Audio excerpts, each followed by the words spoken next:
mo, Renmar, doon sa may Possible ba ability magpalit to dito? evade the crowd control coming Yeah. from the Bane. So in a way, a good Pero pick. crowd But gold then, na to eh. again, kagaya na binanggit mo, Hans, pwede nating makitang mag-veer towards the XP lane again. Ang isang Grok, just like what Sanford did in their game number 2.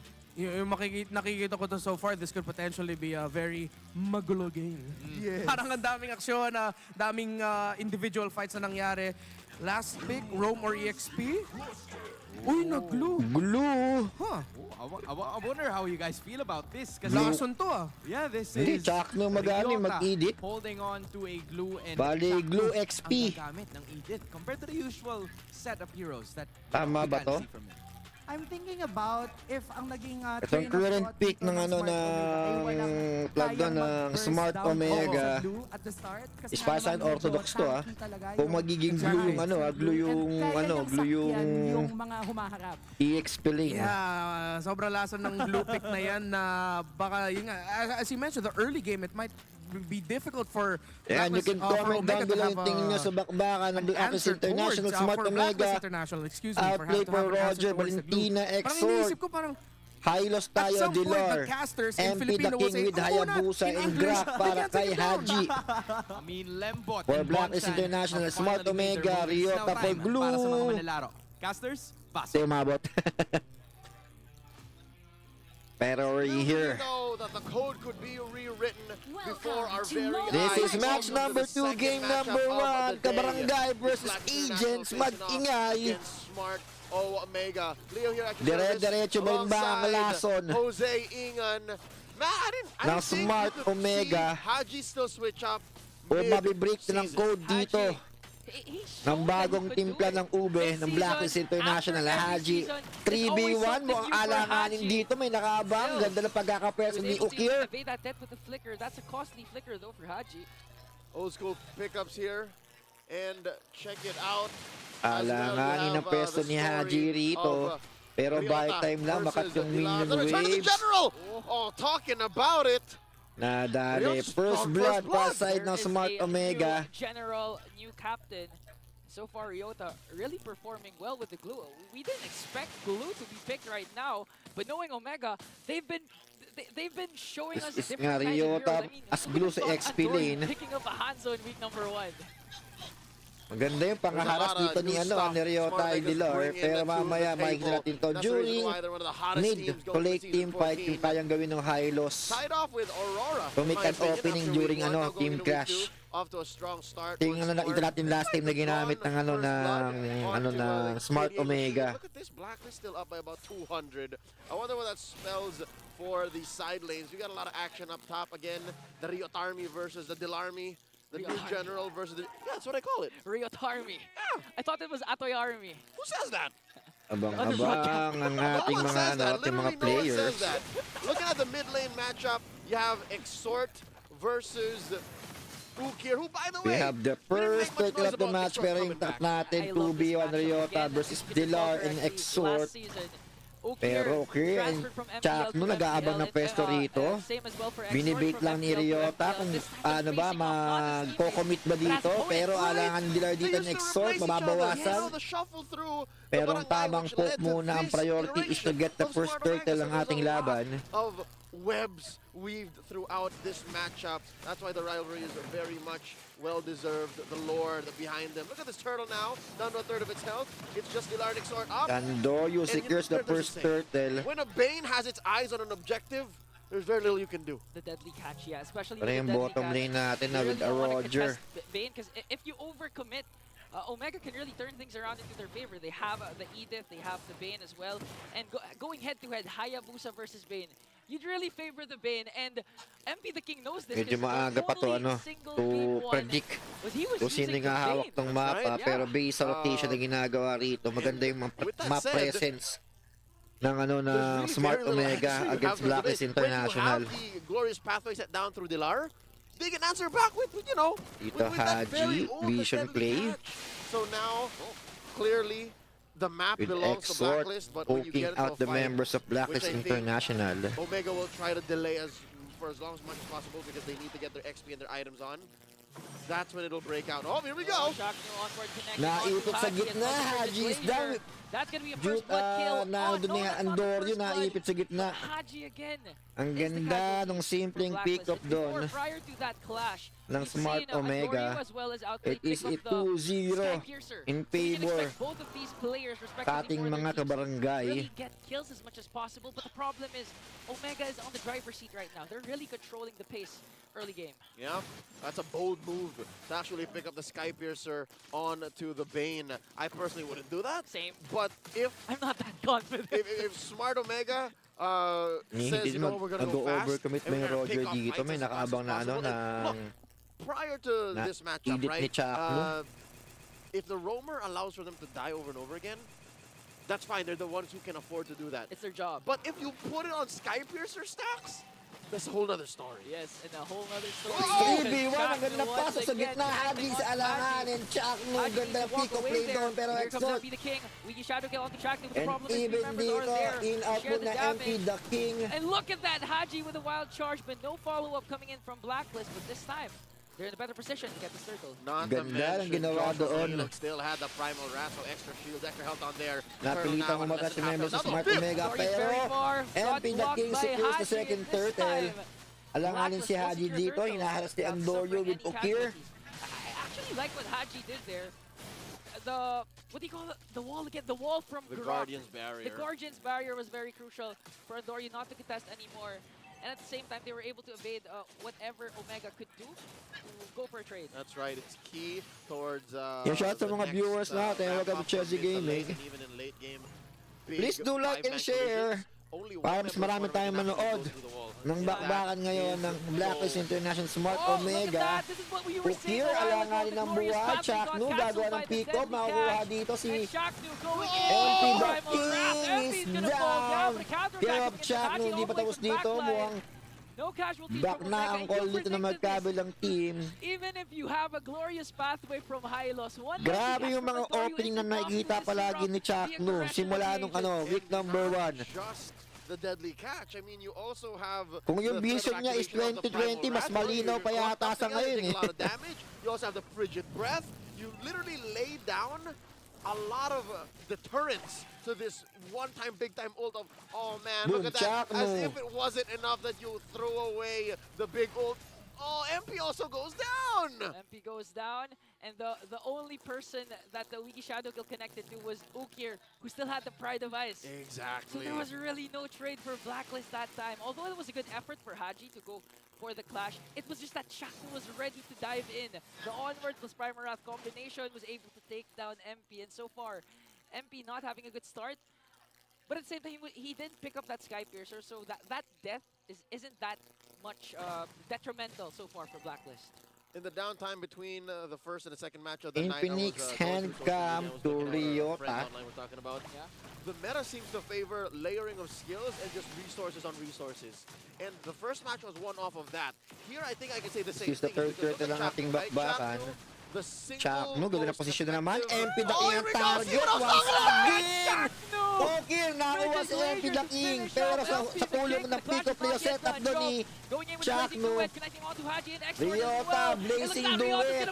Pero Ryota, napabaksak ni Outplayed. Trade for Omega. I mean, they Chakno knocked them once all out of again the- from They the saw back. it. Still Ang going! ganda ng pick-up play Again, talaga. catches him with the onward Ayaw combination. magpaawat ni Chak Outplayed is Mamba. gonna fall down. No MP the King in the Pinanindigan picture. na That's why pagiging Omega lason. got the turtle. Wow! Oh. I remember Chaknu. Exactly, I was just talking about Chakno. You were talking about Chaknu. In a Grabe. single bush check, he was able to Once initiate again, on time Blacklist and time and force again, Chak the agents, Mamba. the code breakers, to Pinaparamdam ang respond, kanyang all killed her, presensya. which then resulted to a free turtle on Omega, plus, oh my god, plus Huwag niyong the kalimutan cherry on maglakad top. sa bush. Baka nandoon yung lason. John Bigla Bill, kayo my boy, mataklaw ng outplayed Chak that caught by the Mamba. tail end of a deadly catch. Look at that! Look at that. You know, every viewer here should watch what you're saying, because previously the last series you said that the game's not... no clashes were ensuing in game number 2, but the moment you said that, a major clash happened on Once this again, side. Chakno from the bottom with Exhort. Play onto MP. What they call caster curse, but in my Ryota case, poking it's the out other way Haji with around. Ukir. Look at this, Haji still doing what he's trying to do from the very first minute of the game. Off camera, a push by Big J, a turret down for the barangay. I'm wondering now, like, what's the alternate approach for Blacklist, given that Omega have blocked out their major in, right? Through the front lines, through the Glorious Battle Ray, through the Wild Charge, Guardians Barrier. Like, what other angle could Blacklist find? Because Omega seems to have all the bases covered. It's really a split push coming in from MP, the King, or even We're at the back. same time. Make sure that Dilar actually soaks up all the damage and utilize that Hylos with the high Nako HP. po, This is where no alangan one's dito gonna ang burst Blacklist down, International Dilar. with I mean, you have to wait for the power the spike of rotation Joe, na ginagawa later ng on. There's Smart no, Omega. natural, a tank killer like Nami, Parry, so mula nung Dilar mga ginawa ni Chuck should Mamba really na utilize limitahan the yung Glorious kilos. Pero once again, ito Chuck naman, walking Haji side and by Chuck side, no. parallel to Haji. Ryota, If that went any other napaabante. angle, would've Pero been a flip over to Haji poke lang daw muna yon. Looking at a crumbled out Grok. Another Pero angle. nga, once again, to look at medyo it, yes, you're right, nahirapan Ian. lumabas I think ngayon one ang thing Blacklist has International sa ginagawa ni Omega Chuck, despite the no? 3K gold lead is they're more sustainable lineup. Like, they can take fights much longer, especially after magkamali ka ng ano, ng lakad. Plus, they have the revitalize, so they can actually always Magkakamali ka ng ano doon, dedo ka talaga eh. heal together. The Ube is still Mapipitas ka ng ano, Smart Omega. Together. This time, Dilar soaking up every single damage being brought down to him. That's annoying. That's Beatrix level of annoying, man. You just keep throwing the deadly catch. Chuck Nu. Chuck Nu once again with He has to use Jom. the wild charge to walk Pero away. napatakbo This time, dun. Ryota being a menace onto Blacklist, disrupted their formation. Sakit! He was able to go onto Outplayed Dilar, nakuha but he's si gonna fall Ryota. down. And that was a bait because Omega's really focusing on this Lord. Chuck no zoning out the members. Oh, Dilar! look at that! Exort na nakuha. Exort! Welcome Ng back as he Lord! takes down the Lord away Pero from hindi Omega. babaan Now doon. Omega's Outplayed mad, nakuha. the Isa-isang Barangay is bumabagsak ang mad, but Barangay at Dilar as ang- well took down ang Joe. Two agents. members are falling down 2-1 for trade Omega. in favor of What a Blacklist turn of events for International the kasi agents. nasa kanila pa yung Lord.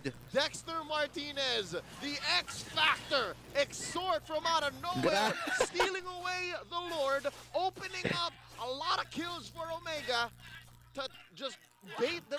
You know what? Grabe I yan. could've sworn XR was still wearing the green and black. That's what that moment felt like. And what now that did is snap the gold lead in half. And how did that? Where did that come? From We were the seeing back, ito past the hinabol. steal, but yeah, no, I think in the Pero outplayed nakaligtas pero naman ni Andorio based sa ating replay. After the Lord steal was more important than the Lord steal itself. Yeah. Which was already a majestic piece of art. It's really a big bonus for Blacklist. They're able to get a takedown 3. They're not going to be able to utilize this Lord. This is just a level 1 Lord, but this time... Oh, look at ang that! ganda naman ng ano ni Haji doon. He just wanted to delay Omega. Kaso walang walang follow-up kasi nga buy time lang doon para kay Haji. Pero outplayed nakuha na yung bottom tower. Dilar, pinopoke dito, nagpapailaw. Look at the swag, The man. army, the general is back. Look at Grabe. the swag. And because of that, again, the back-to-back frontliners from Ang ganda nung buy time doon na ginawa ni Haji. Omega's territory. They were able to push Sinargo niya yung mga players ng ng Blacklist International to buy time. Omega's playing like Blacklist also right now. It's a barangay ube, The Barangay Ube. which I think is a smart way to play. I mean, no pun intended. Pero but still, look at the front line, right? As long as Jack Nu finds yung somebody, gold lead natin and he halos also wala. provides the back line, Pantay pa rin to. the frigid, In terms Brett of and gold. Deadly Cat should get some kills. And then Joe is there for So ang nabalik ng Blacklist International yung composure na wala mula kaninang early game. Dahil sa mga ginawang play, pick up na ginawa ni Chuck kanina during early game, mukhang nakabawi dito yung Blacklist International. Ngayon, ang pangahawaan ng magkabilang team is dong second Lord fight kung saan hahanap tayo ng tempo. That's right. For Blacklist, it's less honest. It's either sa bottom lane in favor of Blacklist International or mid lane mamaya Whether it be through the big kung ang Omega makakuha ng ating Lord. Deadly Catch and frigid breath, and then you have Ryota cutting Pero yung top lane natin na may build up ng minion waves, silang didepensa sa side ng Smart Omega. the main difference maker is once you scramble Smart Omega, it's over. That's why. Lord come, the Lord is here! Shout out sa mga viewers natin from different side of the countries and side of the world. Mga viewers natin from Indonesia, Cambodia, Saudi, mga kababayan natin dyan, mga OFW. Let it reset hard. Mga kababayan natin nanonood ng For a big ult to come out. Then MPL-PH Season 14. Dilar, ganda na position dito. Pwedeng makagawa mamaya ng ng daan. That's right. That last big one was To make way para sa gagawin dito with Exhort. Sino bang i-hold dito? Chakno pa rin ba? They're telling Haji, you can't just check push here. Nothing is free. Nothing is free. Go back, Salik Imam. This seat is taken. Go back. Papakiramdaman muna sila. Making sure na wala munang bibigay during this Lord Dance. So not just the organizations He was or wearing the green and black. yeah, it's not just the Hindi organizations. nagpapakita dito yung It's all the individual members players ng as Blacklist well. International. Player basis. Ay hindi mo na makapag-commit yung eto, Chakno, hinahabol si Haji pero hindi. Oh, they let go. Again, Hindi mag-overcommit dito sa Smart Omega. And nagiging patient naman ang Blacklist International in terms of this Lord fight. Ryota, kalahati yung buhay. And Dilar.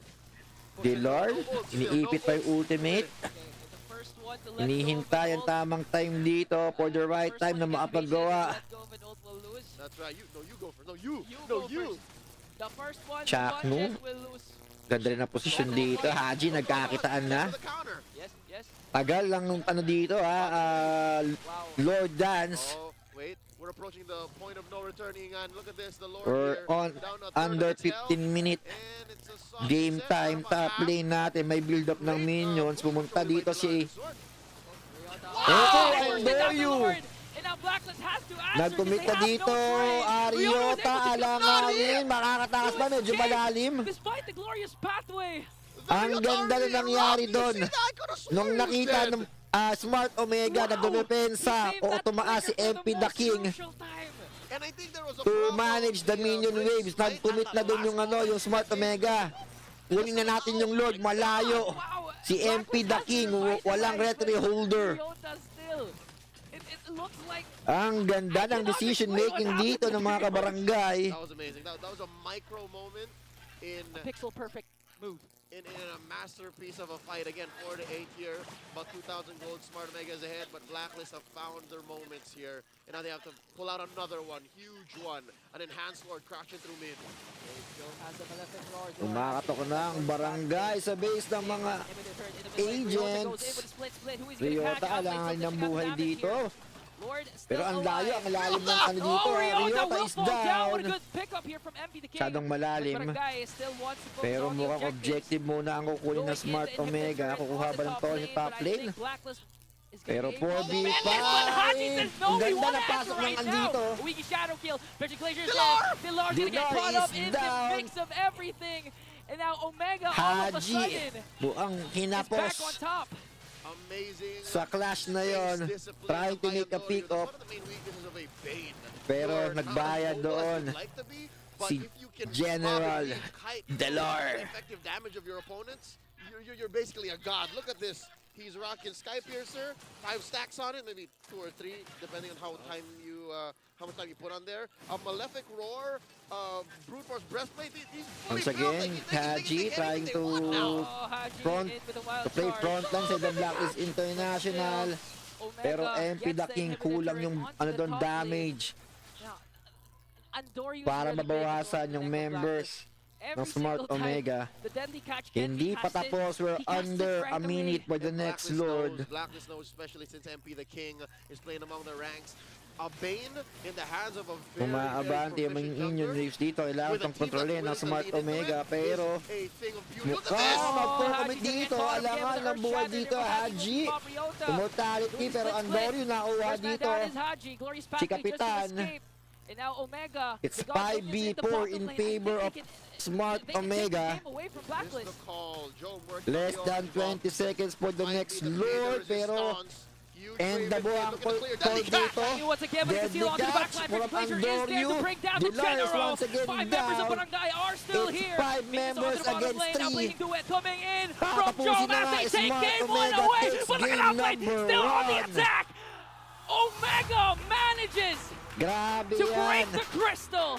Lason ay lason. That smile on Andorio's face. He knew that the barangay had it. He knew. Barangay mag-ingay. It's very difficult to face a Bane that has eyes on an objective. that steal pick away from MP. Because Adoryu knows that MP the King's gonna pick up this Bane. And Adoryu performed well with the Bane. Once again, that's game 1 going over to Barangay. Let's throw it over to the Infinix Game Tambayan for the breakdown. Good draft, good synergy, and goods na goods pa rin ang Smart Omega as they keep and hope to keep that streak of matches alive as they win game number 1. You know what's funny? Our question was, how is the Claude gonna enter the team fight? But that ended up becoming, how will Blacklist International enter the team fight? The Hylos, the Glue, the Bane together, they couldn't get close. Yeah, and nabanggit ni Renmar kanina no, na kailangan na makakapangansel dun sa Claude. But the only response from Blacklist International was the Grok.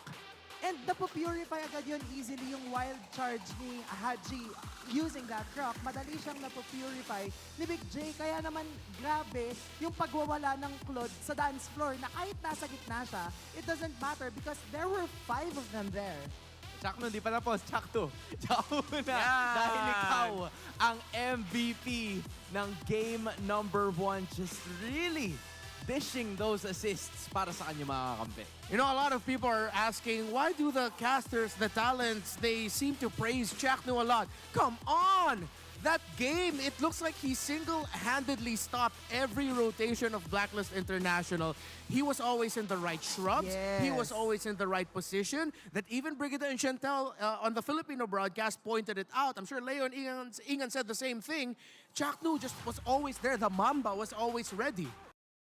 Kada umaangat yung minion wave nila, nababawasan ng paunti-unti yung mid lane turret, kaya nagkaroon sila ng madaling space early on sa ating laban. The minion wave management in the mid lane by Smart Omega made it so difficult for Blacklist International to position well around the Lords. And even in this take, Exort had to go back and help clear those minion waves. And that was already the perfect initiation and start by Haji to try and turn things around for Blacklist International. But then since again, the constant pressure in the mid lane, it stopped Blacklist International from being able to get the good positions and the good timings around the Lord dance. Yes. Definitely. Kaya nahihirapan sila makapwesto kasi again, building up on the fact na ang ganda ng lane management na nagmumula dito sa koponan ng barangay, nahihirapan din sila na mag-engage na kung susubukan nilang mag-hero dun sa Lord dance, ang daming pangontra ng koponan ng Smart Omega. Kaya kung babalikan natin, nabanggit natin sa draft na isa talaga sa mga pang-counter against an assassin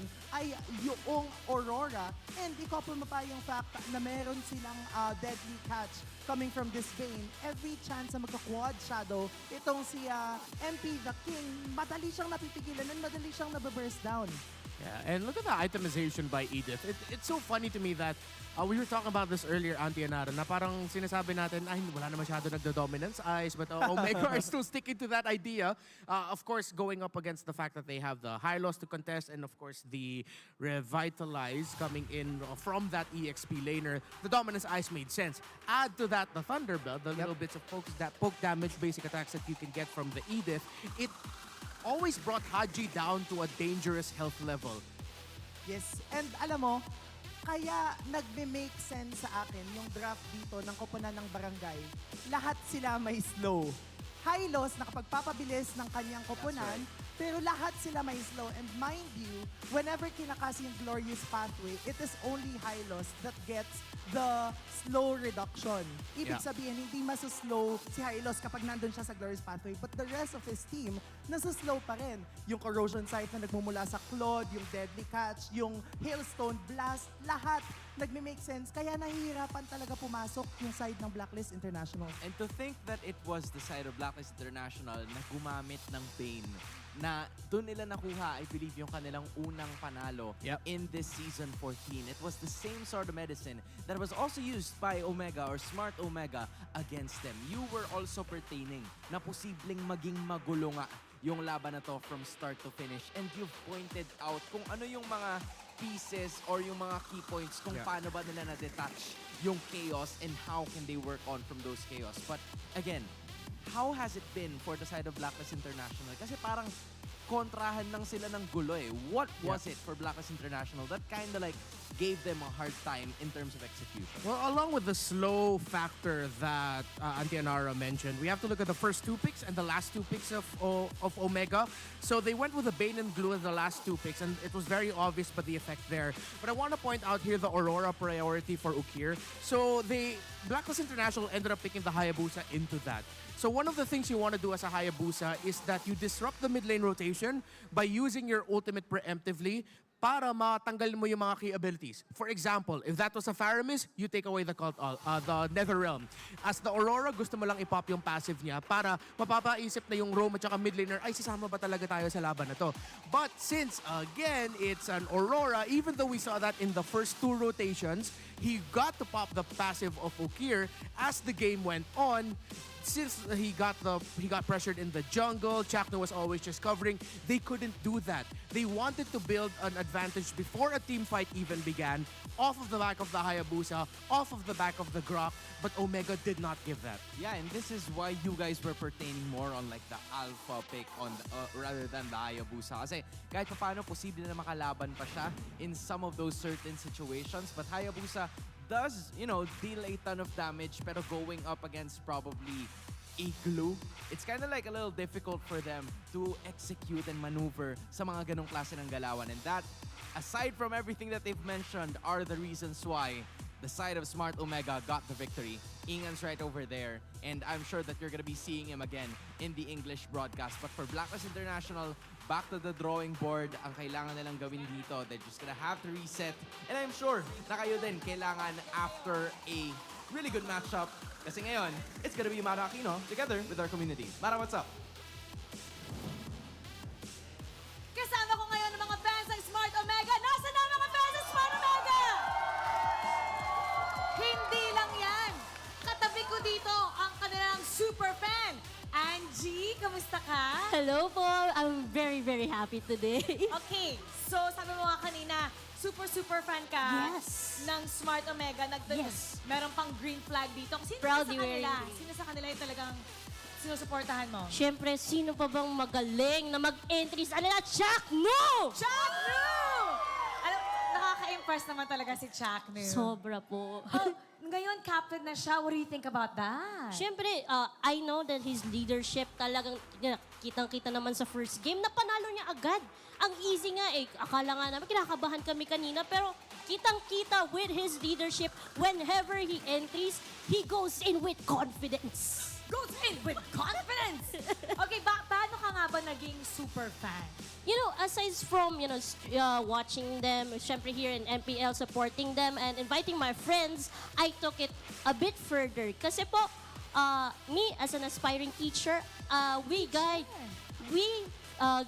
kids, and we actually build an esports guild. Oh, wow! Yes. Saan school to? Pwede ba Ay, sige. Pero pwede pala yun, teacher ka. So, Yeah. So, pwede silang maglaro ng ML habang nasa class? Syempre hindi. Iba pa rin yung esports guild nila. It's esports time. And by that, kasi, I have a lot of students who are very interested in ML, and one of my students actually really look up to Chaknu. And yun yung ini-inspire namin na, of course, habang young pa sila, habang bata pa sila, na natatrain na sila to becoming maybe, so hopefully, the new or the next esports players. So sila Chaknu. Yan, inspiration. Ayan nakikinig sila ngayon. Hello po. Pati yung Smart Omega. Anong gusto mong sabihin sa kanila kung paano sila nag-i-influence ng mga students mo? Siyempre, thank you po, especially sa team ng Smart Omega, lalo na po kay Chaknu, kasi you've been inspiring not only here, the people here supporting you guys, but also people who are especially the students who are looking up to you. They want to be like you in the future, and they want to be like you as a leader. Oh, thank you so much, super fan. Sa kabilang panig naman, Angie, kasi alam ko, meron kayong booth kasama natin dito. Community leader, Honey Glaze. Hi, Mara. Hi, Smart Omega Kabarangay! Kasi caster ka dati ng Mobile Legends Bang Bang. Ngayon, community leader ka na. Alam ko maraming mga pakulo at ganap sa booth niyo. Ano bang makikita ng mga fans doon? Ngayon kasi, nag-activate na yung booth namin, Mara. We have jerseys available na for every barangay or kaya naman every fan of Mobile Legends ngayon na nandito sa MPL. At ayan. Ang ganda nga. Maganda. Yung jacket ba para on sale ba yun sa On the way na daw po, ang jacket.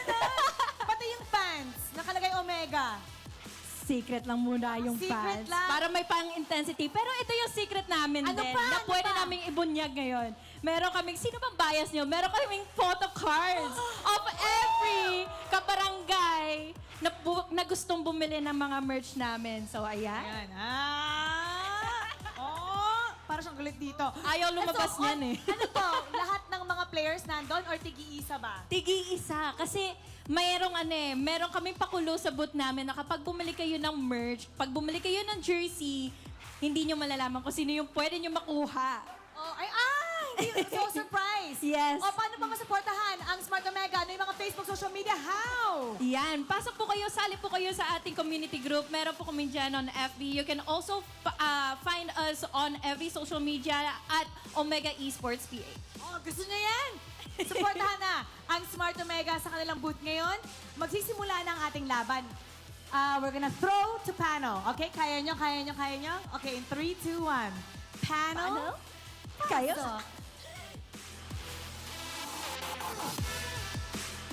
That's adorable. I want some of those, Mara. Alam mo na, since Penge. hawak mo na, huwag mo nang bitawan. Okay, kapit ka na dyan. But yes, for everybody else who's wondering, you got that jersey over there na Natakpan ko posible nyo pala. makuha. Sabi ko. Sino ba yung pangalan na nasa likod? Sino yung pangalan na nasa likod? We're about to figure it Is out. It's Omega! May Diba? player pala So, na pangalan Omega sa Omega. Pwede. Back and forth, back and front. At yan ang posible nyo makuha when you go here. Dito mismo sa ating venue to get that. Right? Gusto ko dito, Omega sa harap, Omega sa likod. Batik yan. You know where that is. Ano meron pa? ka bang photo card ng mga favorite kabarangay? Tapos randomized pa yun. Di mo alam kung ano magagaling. Pero ito hindi randomized. Ano yan? Kasi pwede kayong manalo ng not 1, not 2, but 90,000 Wow! diamonds. Iba yung goal. 90,000 Mahirap diamonds. kasi Ang hirap kasi bilangin pag hanggang 90,000. Ang kailangan nyo lang gawin is pumunta dito, of course, sa MPL Arena at i-post ang inyong live experience sa Facebook and TikTok with the hashtag MPLS14 live experience. Again, that's hashtag MPLS14 live experience. Siguraduhin nyo lang na naka-public lahat ng posts nyo at itag ang official pages ng MPL Philippines. Para alam naman namin na nag-post kayo kasi sayang naman. Pag di namin nakita. Oo, pag di namin nakita, kayo din. 90,000 diamonds din yun. Sayang. Sayang na sayang. Pero ito ang mas hindi sasayang. Kasi pwede nyo nang gawin ang inyong smart gameplay pose. Ako, hindi ko alam kung paano ko ba gawin eh. Pero hindi pa natin makikita. Mamaya yan. Kopyahan nyo. So si Jome ang bida ngayon. So kailangan yung gayahin yan. Bigyan nyo ako ng konting baril. Kasi I assume baril. Ayan, yun. Ayan. Tutok. Gayahin niyo yung post ni Jom. Gayahin niyo yung post ni Jom. Si Jom. Gayahin mo yung post. Gayahin niyo yung post ni Jom. Yun nasa screen niyo. 2. Ayan, kuya. Ito. Gayahin niyo yung post. Gayahin niyo yung Guys, post. oras na para gayahin Ayun, yung ayun, si post, kuya. ha? Yeah! Pwede. Pasado. We close. Pasado. We love it. Okay. Yan! Nadali mo. Congratulations. At ikaw ang makakuha ng ating redeemable in-game code courtesy of Smart Gameplay Post. Maraming salamat sa hashtag The Power of Smart for making this possible together with MPL Philippines. And again, congratulations sa'yo. Ikaw ang nanalo kasama ang iyong... Ganun. Wala, hindi nyo ginaya. Iba na pala. Sayang. Iba na pala yun. Ganun pala yung sunod nun, no? Pero di natin alam. Hindi rin natin alam kung ano ba ang posibleng mangyari dito sa series na to. Kasi sa totoo lang, we've seen Blacklist International, we've seen Smart Omega. Just like what you said, this is history. Madalas na nagiging pangmatagalan ang serye na ito. But from the previous times, we've seen not so much and sweeps as well. Yeah. Yung gusto ko sabihin dito for Smart Omega, now they pick the blue side. Gets talaga nila yung meta na, ito yung meta na bawal ka talaga matakot. you can't be afraid in this meta. If you see a play, you have to make it. If you want to do something crazy in the draft, you have to go ahead and commit it. Even though low-key, yung Aurora first 2 picks on the red side, it ended up becoming a really good effect. So now I'm interested to see what they're gonna do on the blue side. But we know Coach Bonchan for the longest time has been a really good counter drafter sa red side. So it's gonna be interesting. And alam mo, no, I really would like to describe Smart Omega's entire gameplay as beautiful chaos. Parang yun talaga yung siguro nagsaset apart sa Omega sa ibang mga teams. Kasi kung papansinin mo yung kuponan ng Smart Omega, kapag naglalaro sila, gulo. Tapos yung gulo na yun, natatranslate nila lagi sa objectives. And sobrang ine-exemplify yun ngayon as we enter week 2. Kasi last week nakita na natin yun. Pero now, pinapalakas pa nila lalo yung ganong klase ng identity nila. Yeah, honestly, it favors them so well. Na yung mga ganong klase kasi alam nila kung kailan sila dapat maging magulo. Yes. And then, habang magulo sila, they're trying to find something like objectives. They're trying to find a kill. They're trying to find something always. Kaya ang hirap nilang basahin as a team. Right? This is now something that Coach Bonchan, just like what Renmar has mentioned, a really good counter drafter para doon sa kanilang composition. We've seen Bane as a surprise para sa kupunan ng Smart Omega. Maybe they could build up on that one as well, knowing that MP the King uses it. But it is still a huge possibility. Blacklist International versus Smart Omega, game number 2. We're gonna start off with Inherit. Are we going to name game number 3? Omega, Blacklist. Makakabawi ba yung agents? O iko-continue ng Smart Omega ang kanilang lason Take it away. this regular season? Ilagay mo sa kamay ni Haji in the room. Yep, Edith nga. I really think no, sobrang effective ng Edith. And lagi nating binabanggit to, more than the chain crowd control also. Dahil sa pagkaka-buff again, revamp ng Thunderbelt as an item.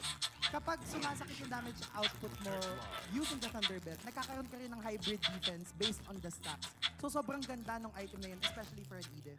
Yeah, I mean, kung tatakpan mo yung teams, yung dalawang teams, parang ito lang din yung kind of like replica with what happened during game number 1, where the Hylas is on the blue side and then the Edith is on the red. Pero ito yata yung change. Because Aurora is gonna be switching onto the blue side. Dadalhin muli ni na Coach Lembot at Smart Omega yung gamit ni Okir kanina. Sabi Aurora priority ulit Again, lason din to.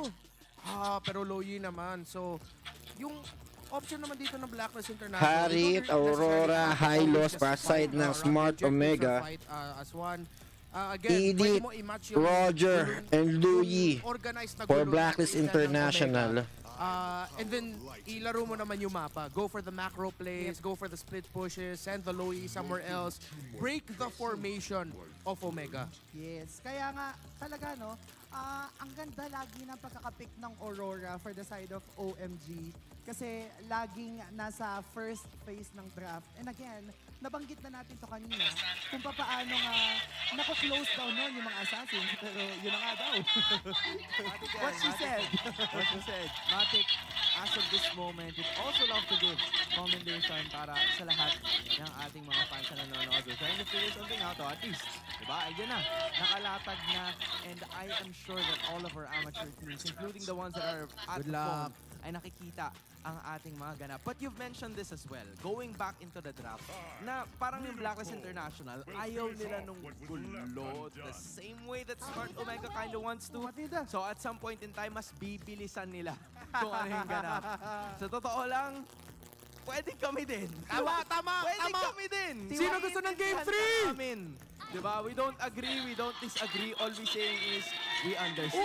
Oy! Ganda! Blinak nila kagad yung potential na Bane pickup.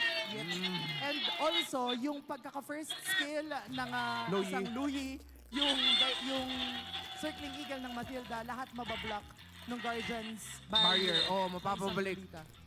Iikot si Haji sa sarili niya.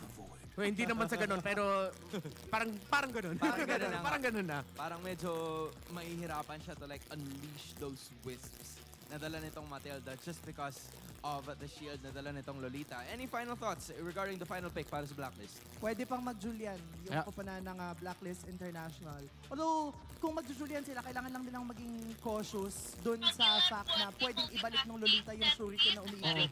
Yun lang naman yung kailangan nilang Ang lasa nung Lolita pick kasi mapapaisip ka talaga na kung ano yung pipiliin mo. So, feel ko ito yung safe option eh. Lalaro na lang nila yung mapa. They're just gonna end up playing the map, playing the macro game because it's so tough. Again, it's tough for Blacklist International to fight Is into this the lineup Ube, of ano? Omega. This is what we're talking Ube about. line-up para sa Blacklist International. Hindi sila may baon. Just like what you said. Matilda plus Louie. Para sa barangay. Oo, kasi ang gandang sagot Pero nito sa kabila kasi naman ang kunat. Na-force na nila na hindi mag-bane. Tapos ngayon, lahat ng heroes na meron, yung kupunan ng Blacklist International, I would say madaling ma-counter ng Guardian's Shield barrier na isang Lolita. Kasi even the Blazing Duet of a Claude, kaya agad ibalik ng Lolita yung damage output yung nanggagaling doon. This is what I often forget. MP the King, Delor, Exort, outplayed Haji for Blacklist International, Jom, Pokir, Chakno, Ryota Smart Omega can sweep or Blacklist International for Smart Omega. This is game number 2, match number 2 ngayong week 2, day number 1. For the barangay, as the agents Nasabihin, Andoryo, sa side ng Smart Omega. at your service. Can I just say, I agree with the panel, man. Every single pickup from the barangay seems to answer whatever Black is doing. Chakno once again. They were just aiming for Chaknu's Lolita to counter out the Bane, the potential Bane pick. But with outplays Claude pick, The Dilar and Ryota. when they picked up that Lolita. Yeah. But if anything, you mentioned outplayed on Claude. Blacklist have relatively comfortable picks, right? Like Exort is great on the low Yi. MP the King, we know what he can do with an aggressive jungler like Roger. And Outplayed has won multiple championships in the MPL because of a Claude here. So, with that said, I don't feel so scared for Black. And I'm going to give the benefit of the doubt. Maybe we do see game 3. Although, a lot of people are asking for game number 3, but I'm not sure if Omega wants that. But Andoryo, on the other hand, it's going to be a good game. The question is, makakabawi ba yung Blacklist International to move this game to game number 3? Softies. Are softies. Yeah. Or we're done. Tatapusin na to ng Smart Omega. Game 3. Yeah. And you're right. Again, it's exacerbated by that. We were just talking about it. Again, the Leo caster curse. They anticipated. Hey, no, this time you were the one who was talking about it. So it's just a caster curse. Yeah. This time, Yeah. So you were mentioning how Andoryo can just, anticipate whoever walks into the wrong bush. And here it just so happens that it was Haji's. Phase of game 1. Now Jom in trouble. MP the King, one like and pounce in just to bring down Jom. He Outplayed MP the King. Nakuha dito si Jom. But on the other hand, Omega will secure the first turtle. All right. You know what? I'll call this a small victory for Omega, given that, Jom died. Pero here, with the Haji sa mid lane natin. Small victory, but it was costly. Yeah, it really costed a lot, especially for Jom with the Harith. You want Harith to dominate the early game, especially up Hindi against nagpapakiramdaman pa dito yung magkabilang team natin. Andoryo with Dilar. He just performed well with a Harith against the Falcons AP friends. It's okay, man. It's okay. You know what they say, either go big or go Jom. Wow. Go big or go Jom. He's one of the DJ for Smart Omega. Aggressive gold laners left, and I think Blacklist did well to punish that. They saw that he was a little in too deep, and outplayed, the veteran that he is, called for MP the King and went for that. Blacklist is happy with what they got. Still, we're looking at a wash game here, 1-1. Nakaka-rotate na maayos ngayon, unlike kaninang first game natin. 100, 200 gold ahead. Maluwag yung mapa para sa kanya. I think this is a time where Outplayed should say, you know what, let's take advantage of this. Yeah. I have a small gold lead over Joe. But we have here Chaknu for Lolita. They technically have 3 months. Baga ang laki ng chance ito mamaya during team fight na makagawa ng pick of play para sa side ng Smart Omega. Still, towards the late game, I would really favor Black. If they get there. If they get there. But the problem is, Omega, they've been performing well. Their average games are relatively fast, except for the FCAP game where they reach, I believe, 18 or 20 minutes. Different story. Baga ayaw nung magkaroon ng ngayon ng late game Smart Omega. The Omega timers wala na. And Priority ngayon ng Smart Omega is matapos sa maaga yung laban. Omega Ube. Once more, like they're all rotating in big 3-man, 4-man coalitions. Haji here, once again on the receiving end, the business end of Omega's aggression. And we haven't really seen a big 5-man fight. I think that should be a thing of beauty, especially since you're looking at not just the Glorious Pathway here. It is now. Glorious Pathway, Dilar maiipit sa dalawa. Ryota and Chakno pinupok dito si General Dilar. Uncontested turtle ka sa bottom lane natin. It's 3v1 with the Harit. Make it 4. Pero ito, ang ganda ng pasok doon. Hinabol Chakno. With the conceal play. He's gonna fall down. The Numinal Blast will hit. Omega answered right back. Grabe, ang bilis ng response ng ano nun. Ng Smart Omega, hindi in-expect ng ano ng Blacklist International. From the turtle, tinakbo pababa ng Smart Omega at nakuha pa ng isa. Ganito kadelikado ngayon ng Smart Omega ngayong regular season. Kung ine-expect yung mga hara sa bottom lane, malayo yung ano, malayo sila galing sa turtle pit. Hindi. Tinakbo nila from taas, papuntang baba. And look at that. Jome nakuha pa dito yung ano, bottom lane tower. Because Jome just pushed that tier 1 all by himself. Yeah. So right now, it's not looking good for Blacklist. But again, they still have a lot of damage towards the late game if ever they reach it. And the X Factor. X-Sort with the Luyi. X-Sort's been flexing this Luyi pick ever since. Yan, shout out sa mga viewers natin. Welcome to Chelsea Gaming. We're also live sa ano sa ating Facebook sa YouTube channel natin, Chelsea Gaming, and Chelsea Gaming Plays, and cross-posted naman sa page ni Macken's TV. Please do follow and share yung mga nabanggit kong ano. And please do support yung mga upcoming live stream pa natin. With here sa MPL-PH Season 14. As we go back to the ball game, 4-man team nasa top lane. Balak itong kunin yung objective pero mauuna. Bumawi muna si Outplay to take the outer turret. Outer bottom turret ng Smart Omega. Alanganin yung pwesto ni Jome dito with MP the King Dilar. The aggressive attack coming in from Blacklist now. Ryota Army is here with the Glorious Pathway. MP the King nakuha pa. Doon ng Smart Omega yung turtle. Oh, look at that! Chakno kanina pa nagwawala. Jome takes down the General. And now Omega is just on a Grabe rampage. yung damage dito.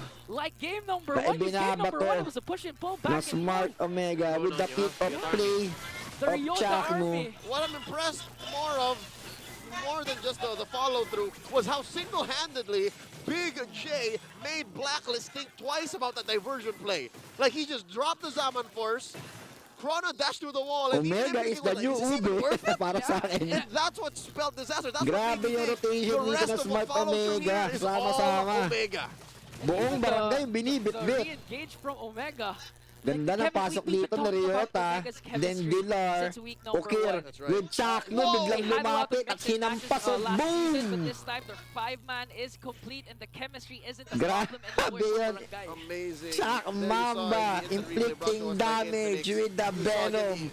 Once again, Ryota making a place to play para sa ng Smart Omega. Sinasargo dito. Joe takes them outplay. But Omega was ready for that blazing duet, and he's gonna fall down.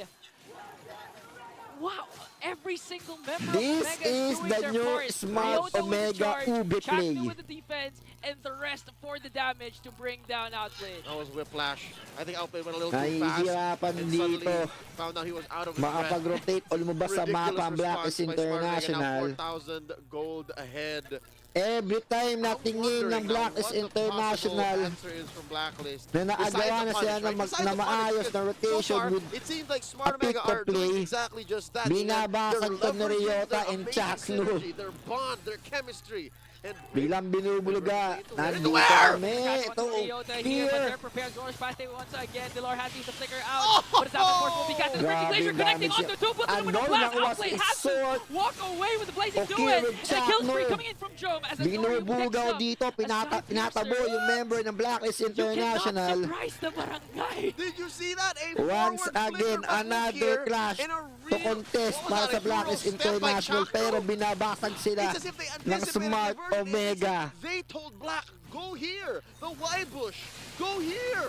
This is why Chakno opted for the flicker instead of the revitalized. Solo They don't world, need walang sustain. contest from They the don't need extra agents. help. They need the Chak Mamba to unleash that.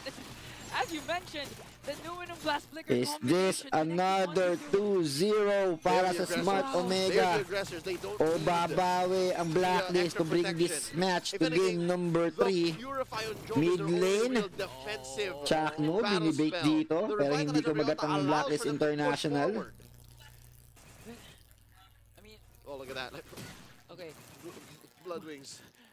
for me, Blacklist, as much as you want to say that they should split push, the threat of a Shoutout sa mga viewers natin here sa Chelsea Gaming and even kay Maclen's Plays and Maclen's TV and Chelsea Gaming Plays. Welcome sa ating live stream. This is match number 2, game number 2.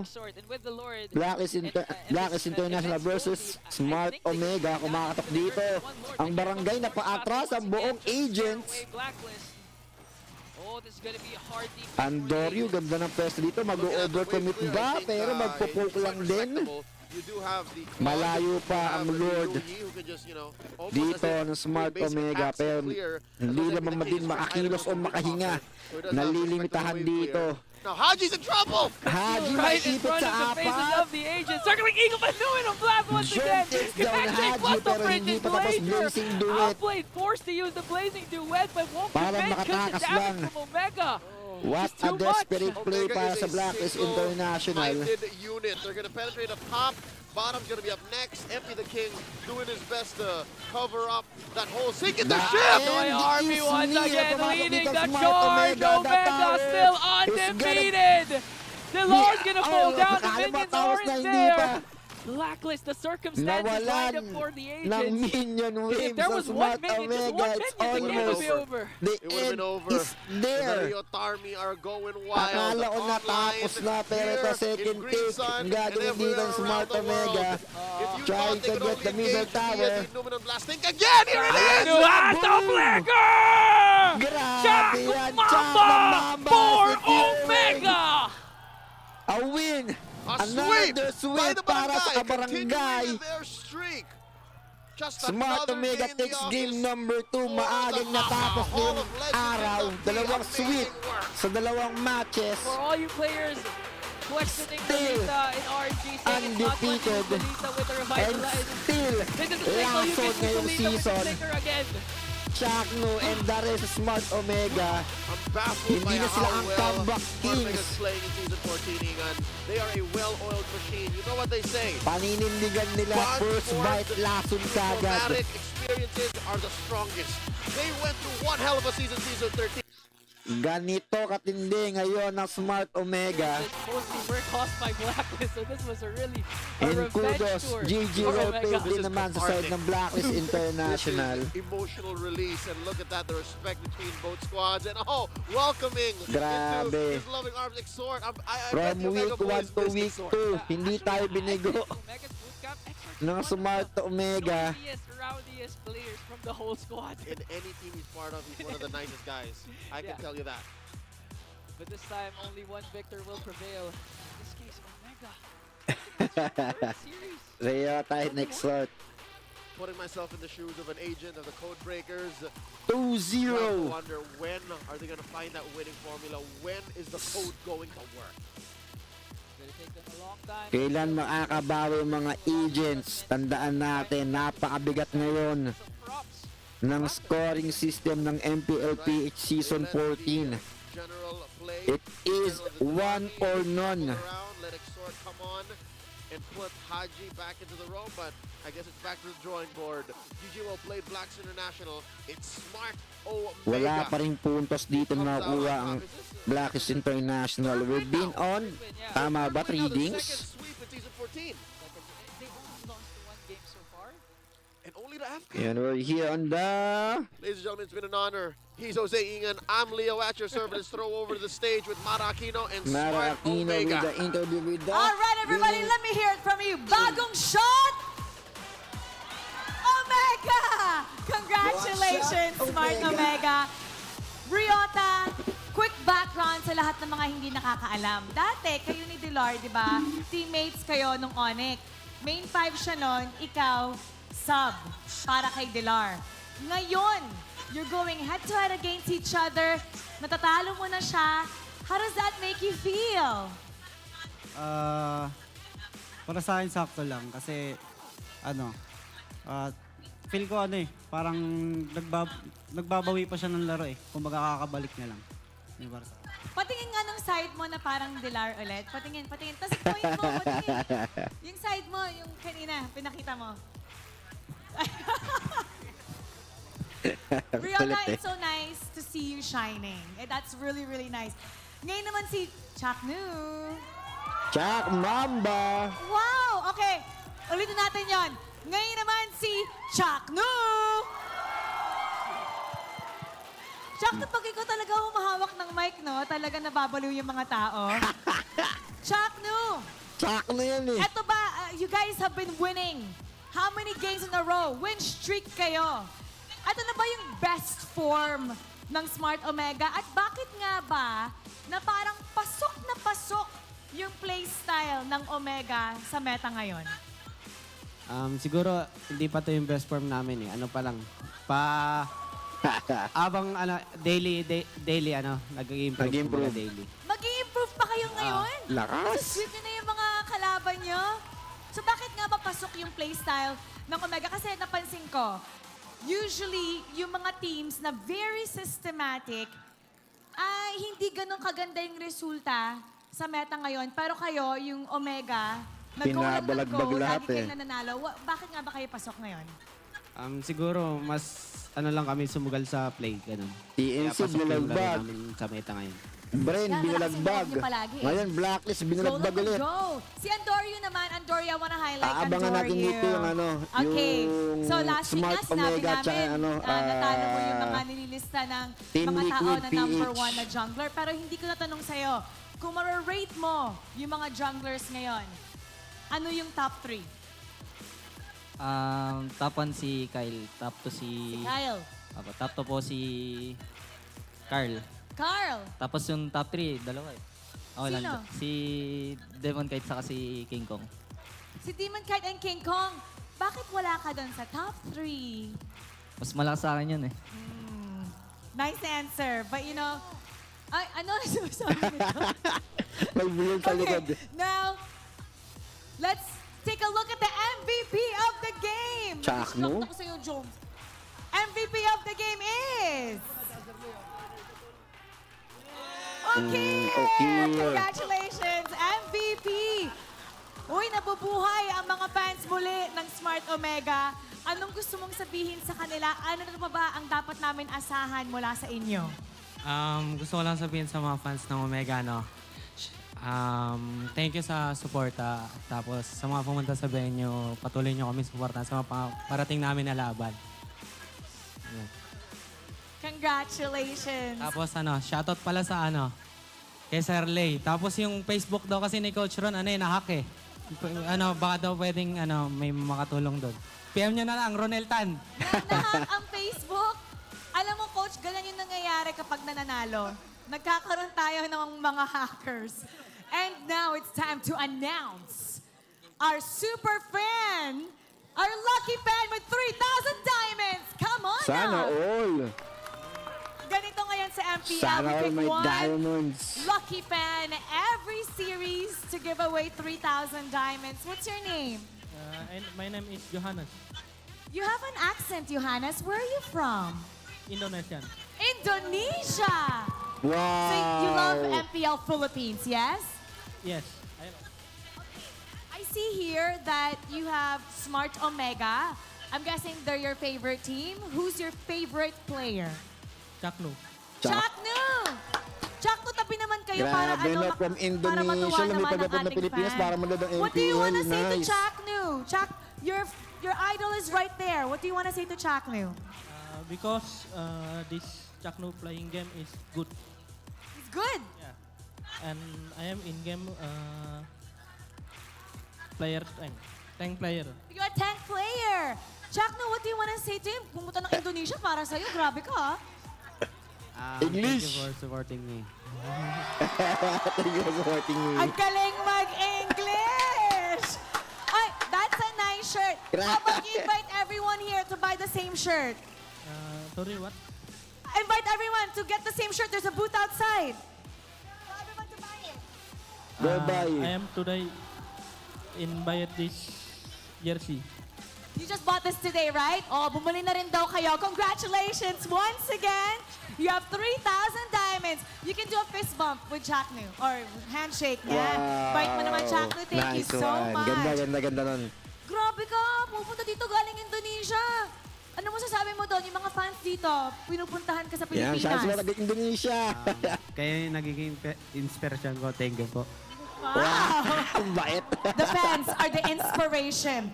Once again, congratulations to Smart Omega. You may now take your bow and take your walk of victory. Once again, this is Chessy Gaming, official authorized streamer partner for MPL Season 14. Kita-kita sa susunod na live stream natin. Bye-bye! And it seems like every team is having a hard time going against them. We're going to break it down for you, so we're going to head back to our panel. Paso. You know, Auntie, Renmar, and of course, the ones who are watching in Infinix Kingdom Bayan, we're not used to seeing this. Right? We're not used to seeing Smart Omega dominate. And lagi nating sinasabi na, what if in an alternate universe na hindi sila nagsisimula sa dulo. Nagsisimula sila sa umpisa, and that is what we're seeing this season. They understand it. They get this meta that even Chakno said it. He said it in Filipino. This is the meta that you can't be scared. You have to be brave when you team fight.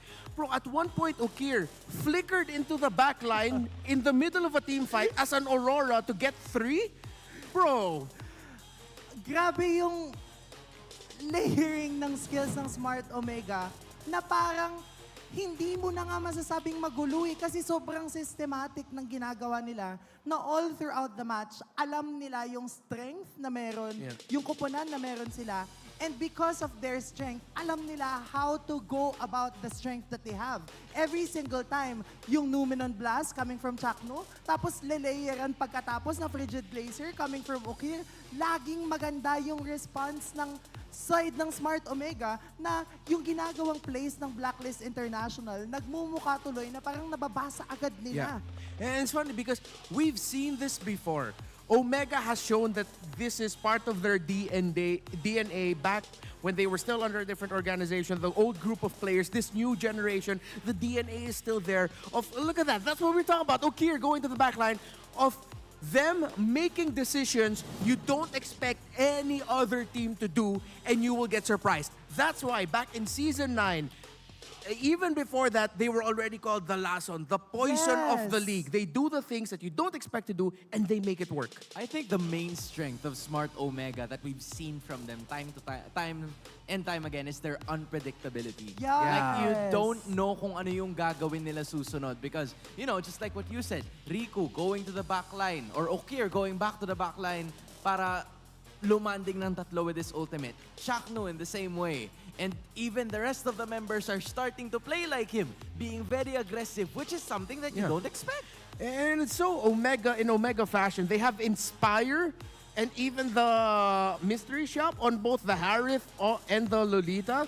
So it's like it just goes to show that they want to get their abilities faster. They want to be able to get their items just a little bit faster. They want to play fast. Oo, kaya nga kumbaga yung nakikita natin right now na galaw ng Smart Omega, this is them na walang hino-hold back. Na kapag commit, full commit, na kahit masabi natin na no, maka-respond yung kabilang team, it doesn't even matter. Kasi by the time na maka-respond yung team na kalaban nila, nabawasan na sila ng isa, ng dalawa, kasi yung chain crowd control, yung pagragasa ng barangay, parating nandun. Yeah, ito na talaga yung pagbabalik na nakikita kong godlike Chakno. The reason kung bakit ang daming tank main sa Pinas na pag tinanong mo, sino paborito mong professional player? Chakno. It's been like that. Yung galaw ni Chakno talaga, parang alam niya what's going to happen next. Pero grabe kasi, hindi mo lang masasabi na si Chakno lang eh. Yes. Jome, Andorio, Okirio, gets rin nila. Lahat nila, alam nila yung assignment. So we really have to commend Coach Stronger, Coach Lembot, Coach Snap. Ang lupit naman ginagawa ng coaches ng Omega with the rest of the team. And this is the reason why they haven't changed their lineup from last season, right? We've always wondered, we've always asked ourselves and asked Smart Omega kung bakit out of everyone, sila yung nagkaroon ng minor changes. Yung mga pinakamaliliit na pagbabago dun sa roster nila. And I guess we're starting to see why. This is what chemistry does. Ganito yung nangyayari kapag imbibe ng bawat isa yung identity na meron yung koponan. Na yung sinabi kanina ni Chakno na no hesitation mentality, lahat all in, lahat pasok kung kaya, yun yung nakikita natin sa koponan ng barangay ngayon eh. Walang hesitations, walang pagdadalawang isip, kaya naman kapag nag-all in sila, talagang all in, na kapag nag-hold back ka dun sa ganong kind of mentality, malulugi ka talaga. Malulugi, yeah. And the most important thing is, it's all in, but it's not all into the front line. Yup. It's Okir, go to the back line, try to get Yes. someone. It's Jome, see if you can find a good angle. It's not just direct. They're going all in, but they're approaching from different angles during team fights. Yeah, I love that. Kasi coming in from different sides, hindi sila like very one-dimensional. And that is actually how our standings are looking like as of the moment. Smart Omega, match win, lose, 3 wins and no losses as of the moment. Top of the standings, and nakita rin natin yung tatlo pa sa ibang mga teams na naglaban-laban all throughout the day. Alam mo, there's a reason kung bakit Omega yung nagpasimula ng high loss sa MPL Philippines Season 14. Alam na alam nila how to maximize using it. Na every single time kapag gamit nila yung hero na yon, be it Chakno, Ryota, alam nila yung role na kailangan nilang gampanan. Hopefully it doesn't end up becoming a replay of what happened in MPL Philippines Season 10. Season 10, Omega started off hot for the majority of the season, and then eventually they fell off. Hopefully we don't see that because, I don't know, that would just suck. That would hurt. Yeah, medyo mahihirapan ang Smart Omega, and they hope that they could keep their momentum para na rin sa barangay at sa lahat ng mga sumusuporta sa kanila. But kayo din, you can assemble your own community tournament and you can have intense matchups just like this one because you can be part of E-Project Esports for everyone and show the world your impeccable esports prowess. Enjoy tournament access mode, free in-game items, diamonds, at marami pang iba. You can register by what? Scanning the QR. Yeah, the scanning the QR code right there. Alam mo, may gusto lang din ako i-bring up, no? Ano yan? Yung kanina, yung super fan natin na nanalo ng 3,000 diamonds, galing siyang Indonesia. Kaya ikaw, nasa Pilipinas ka lang, bakit hindi ka magpunta sa Yan ang venue? sinasabi ko sa inyo eh. Salamat tang, my Indo brothers. Thank Gus, you. Come Thank here. you. Maraming salamat Terima kasih. sa pagpunta dito. Terima kasih for going here. Yeah, I don't know how to say it, but yes, I hope you understood. Pero, just like what we were saying a while ago, kung may laban at pinakita natin ang standings ng ating mga MPL teams, parang pwede rin nating ipakita ang standings ng ating mga MPL fans. Dahil sa Infinix Fan Sick laban, ito ang nangyari. TNC, Team Liquid ang nagwagi. Pero, Blacklist International, ang agents, they took revenge on the barangay for that one. Yeah, for the English viewers there, we have a fan tournament in That's MPL right. Philippines Season 14. So these are the fan groups of each MPL team. They have representatives and they play in a small weekly tournament that happens here on site. So I'm very happy to see that the community is active, and we're seeing more fans, being active in social media, Yes. clipping each other, showing off their skills. It's really cool. Kasi nga kanina, nabanggit natin na meron kang chance to win 90,000 diamonds as long as you film your experience here in the MPL Philippines arena. And we're so happy that you guys are enjoying. Because same with us. Nag-enjoy kami na makita kayo that you're actually, cheering. Ang daming nagsisigawan kanina. Ang daming buhay na buhay. And I am so happy na nandito tayo lahat and we've got to witness those intense matchups. I believe you have final thoughts. Do you guys have any final thoughts? See you for the rest of the week. I'm excited. What a series, Omega. Parang four words lang ba per ano? Well, I guess that's it for them. In behalf of Auntie Anara and Renmar Santa Cruz, my name is Hans Galeria. Maraming salamat po. This has been the Infinix Game Tambayan. Mara, floor is yours. Today, we saw the cavalry continue to ride the momentum at ang tibay ng barangay na laging sumusugad pataas. MPL Philippines Season 14 is just beginning.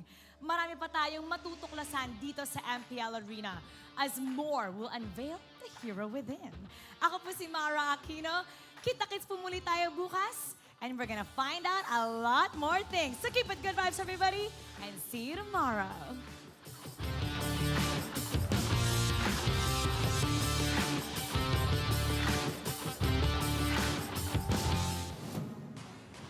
The 14th season of MPL Philippines is brought to you by the following sponsors.